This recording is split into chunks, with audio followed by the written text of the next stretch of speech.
Guys, ganito yung lato-lato namin sa probinsya. Noong unang panahon, walang gastos, hindi binibili.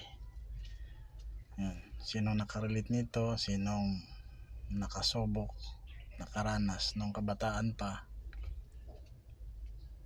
yan, ganito gagawin. Paano gumawa ng simpleng laro, lato-lato, old version. Di kagaya ngayon, yun, high-tech na, binibili. Sa amin noon, walang gastos. Ganito, mga kabisihan,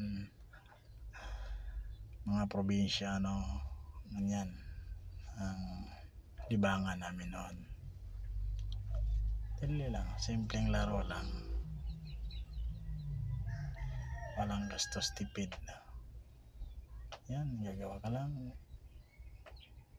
ng ganyan ka, yan, ano lang yan, tangkay ng saging, yan,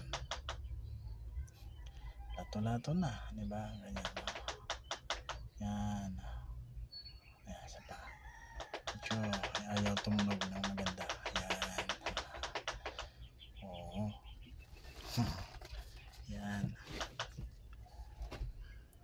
dali lang gawin guys, simpleng laro lang yan eh.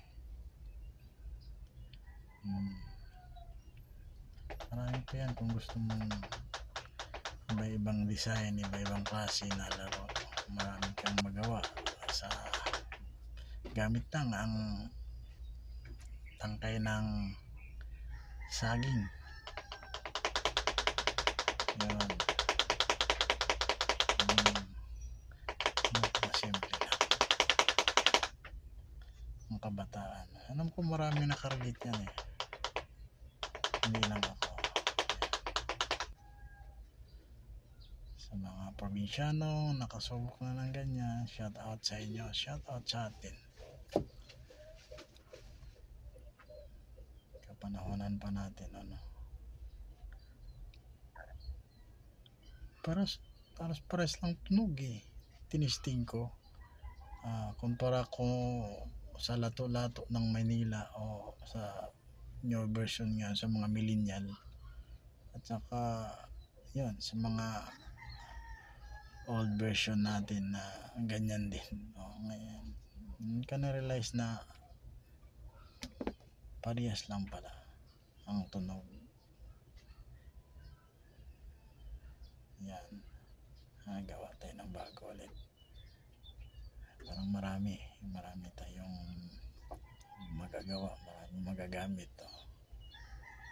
Yan, lang hawiin mo lang konti. Ayan. Ito yung lato-lato sa probinsya. Okay. Lato-lato namin ang old version, no?